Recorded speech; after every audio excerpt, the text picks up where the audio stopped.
as I think I have mentioned before, once or twice, maybe more, I used to play roller derby. And I learned a lot from my experience that has helped me to understand various sociological concepts. And today I would like to share one of those with you. Bruises. Bruises are a part of roller derby, a celebrated part even. So much so that it's not uncommon for players to take pictures of their biggest, most colorful, and most interestingly shaped bruises and put them on social media. Bruises on your shin from where another player's skate smashed into you, or wheel-shaped bruises where you fell down and sat on a skate, or bruises on your shoulders from when you were knocked or blocked by players on the opposing side. And it's not uncommon to find bruises on top of bruises, especially on a skater's hips or upper thighs, which get the most abuse in a game.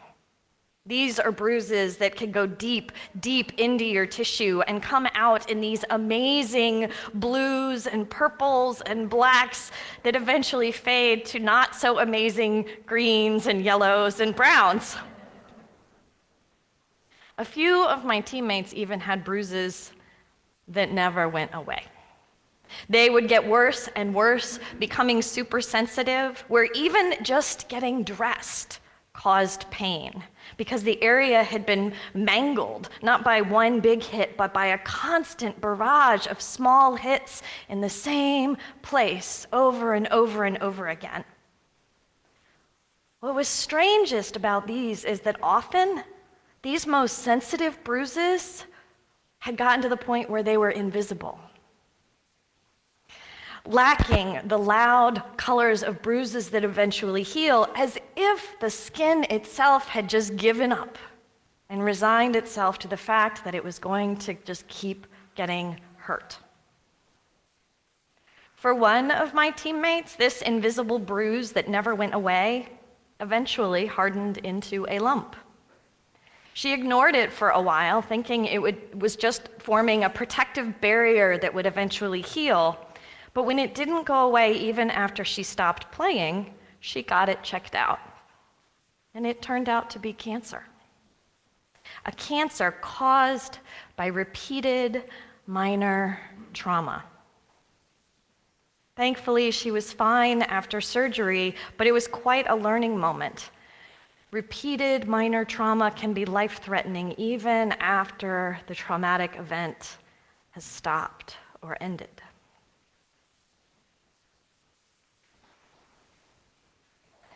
When I first heard about the concept of microaggressions, I immediately thought of bruises in roller derby.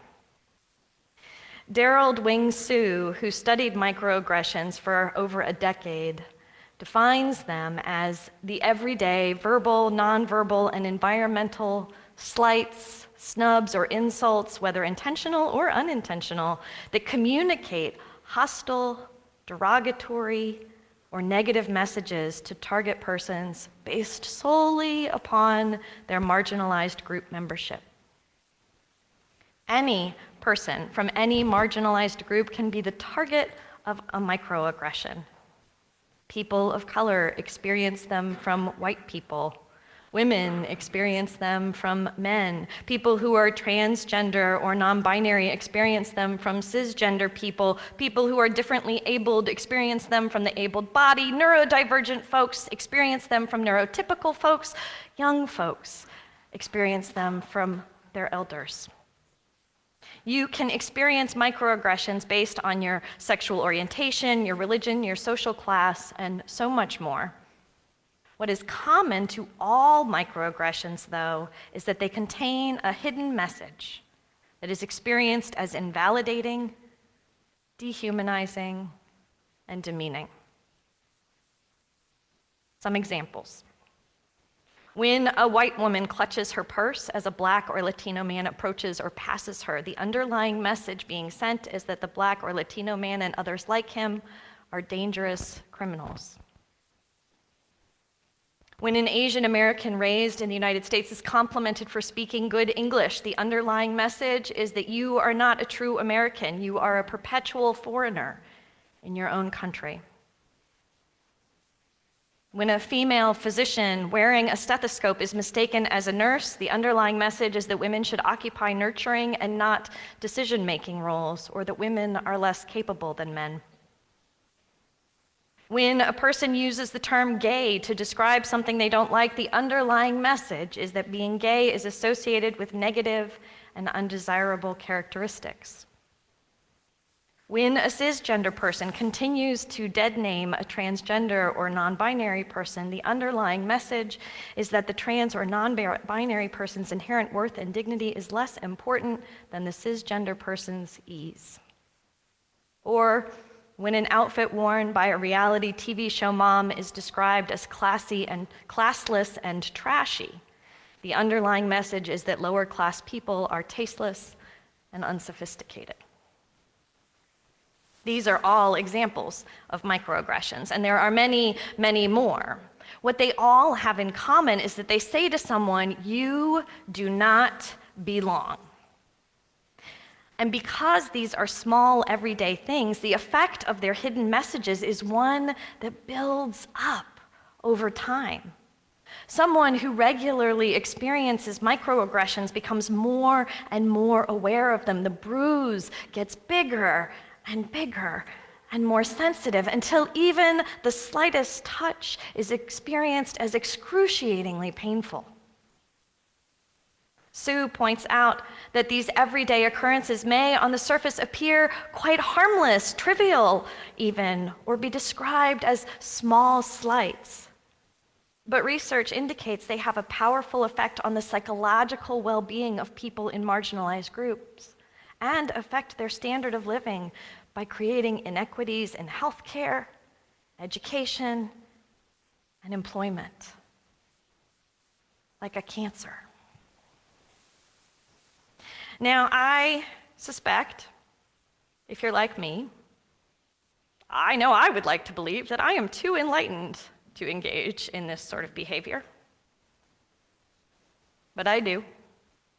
Most of us do, without even realizing it. Sue shares that it is those of us who are well-intentioned who actually engage in the most harmful of microaggressions. Let me say that again. Those of us who are well-intentioned are those who actually engage in the most harmful of microaggressions. Because, of course, folks who are not well-intentioned don't bury the underlying message. They just say it. You do not belong. But those of us who are well-intentioned, it just kind of comes out. Two common microaggressions that have happened here at UUI recently. One, earlier this year, white people repeatedly mistaking one black person for another in the congregation. And cisgender people saying it's too hard to use they-them pronouns or arguing that they-them is not grammatically correct. Truthfully, these might fall into the category of macroaggressions, not micro. And they're both really problematic. And they've happened here in the last few weeks. When experiencing a microaggression from someone who is well-intentioned, the targeted person is placed into what Sue calls a damned if you do, damned if you don't situation. That is, if the targeted person does nothing, says nothing, they may suffer from a sense of low self-esteem, a sense of not being true to themselves, a loss of their own self-integrity. But to confront the perpetrator or to raise the issue may result in negative consequences. Negative consequences including, but not limited to, even more microaggressions. Because what often happens when a person confronts the perpetrator of a microaggression, as we heard in our Words for All Ages, is that the perpetrator tries to explain it or encourages the target person to just let it go or get over it. I'm not trying to hurt them, therefore they should not feel hurt, we might say. This results in further harm by giving the message that the targeted person is off base in their experience, and by indicating that my intent is more important than the impact it had on you. One can see, can't you, how this builds up over time. Say I experience a microaggression from someone I care about or work with. Maybe I'm not going to say anything the first time. And then it happens again, and maybe again. And then because it's really starting to weigh on me, finally I do decide to share my experience and ask the person who, remember, I care about. So I ask them to stop. How will I feel if I take this risk only to be told that it is nothing, that I should get over it? Most likely, I will feel even worse, more invisible and invalidated. Sadly, we cause this type of harm in our congregations all the time. We cause it every time we don't use someone's correct pronouns. We cause harm when someone says we don't want to be the gay church or the social justice church. We cause harm whenever we announce that a name is too hard to pronounce. We cause harm when we say there are too many women in leadership, or when a guest walks through the door and we say how glad we are to have someone like you here without getting to know the person as an individual. It happens at our lovely, wonderful, liberal religious congregations all the time.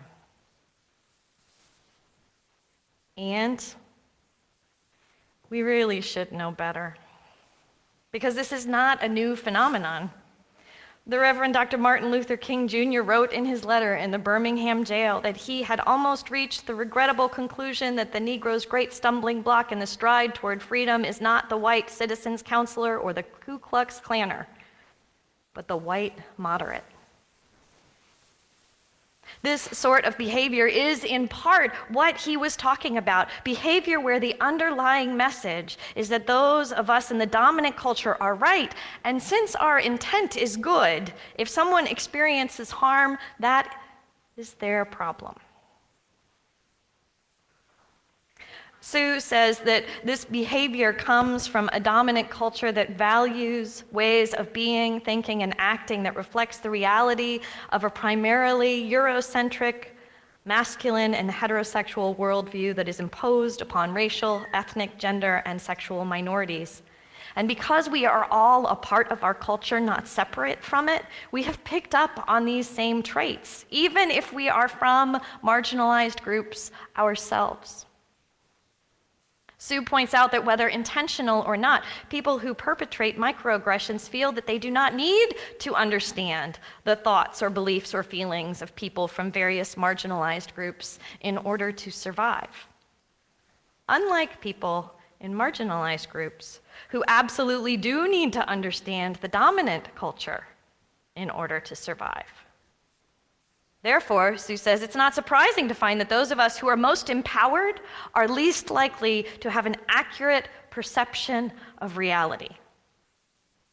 Let me say that again. Those of us who are most empowered, those of us who most represent dominant culture, are the ones most likely to have the least accurate perception of reality. Indeed, Sue says, it is this obliviousness to how other people experience us that allows people to misperceive themselves as superior and to other groups as inferiors. It allows oppressors to live in a false reality, a reality that we seldom interrogate as rigorously as we should. It is clear from the data that our good intentions often contribute to the experience of microaggressions for those who have historically marginalized identities, and the effects are far-reaching. People who experience microaggressions suffer biologically, emotionally, cognitively, and behaviorally. Sue has found that the cumulative nature and continued day in, day out experience of being the target of microaggressions has been found to lower work productivity and educational learning, create physical health problems, assail mental health by creating emotional turmoil, low self-esteem, and psychological energy depletion. And microaggressions also hurt the person who perpetrates them. This is where the metaphor of derby bruises and microaggressions really breaks down and doesn't work. Unlike in roller derby, where the wheel or the floor suffer no damage when causing a bruise, it's not only the targets of a microaggression who are hurt in the process. Those of us who perpetrate them are hurt as well. Sue explains that it's desirable to perpetuate a culture of silence among oppressed groups as well as perpetrators. When people who experience microaggressions are not allowed to express their thoughts or their outrage, when their concerns are minimized, and when they are punished for expressing ideas at odds with the dominant group, their voices are effectively silenced, and this allows perpetrators to hold on to a belief that they are good, moral, superior human beings. Wherever we intersect with the dominant culture, whether it's because we are white or male or cisgender or heterosexual or able-bodied, whatever, we have the capacity to silence the oppressed that are not part of that dominant culture, even when we don't intend to.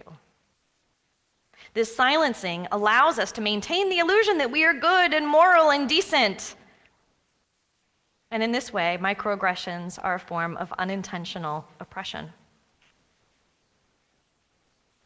Beloveds, there is no way we can be truly welcoming when we perpetuate this behavior. There is no way we can create the beloved community without being able to call one another in when this happens. As Sarah said in our Words for All Ages, when our friends say, "That hurt me," we can train ourselves to take a breath, listen, and believe them absolutely, without question. The same way we would believe someone who said it hurt when they fell and scraped their knee. And then what do? We apologize. We can say, "I am so sorry, I will do better." And that's it. You don't need to say anything else after that. And then when we feel shame that we have done something harmful, something wrong, we can go to a friend who is not the hurt friend, someone who is not part of the same culture or group that we said something hurtful about, someone who believes, like we do, that it is our responsibility to learn to get it right and who won't make excuses for our behavior. And then we can fourth principle up. We can learn to do better next time. When we believe our friends, we make UUI a place where everyone can safely tell their truth. In roller derby, the bruise that builds up over time can become cancerous, eating away at the victim and causing them harm. Microaggressions are like these derby bruises, building up, causing a person harm, impacting their physical, emotional, and spiritual health over time. But unlike in derby, when we are the perpetrators of microaggressions, we also suffer harm, cognitively, behaviorally, emotionally, and spiritually.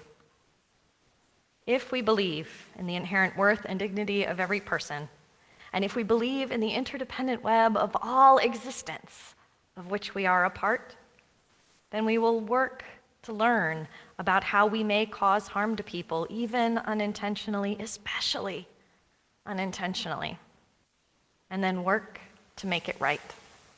It means listening to and believing our friends. It means recognizing that our impact matters more than our intent.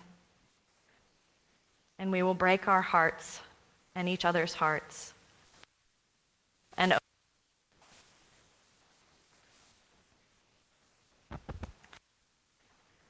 But if we let them, if we grow from the experiences, our failures can also be what help us grow and get better and do better. May it be so. May we make it so.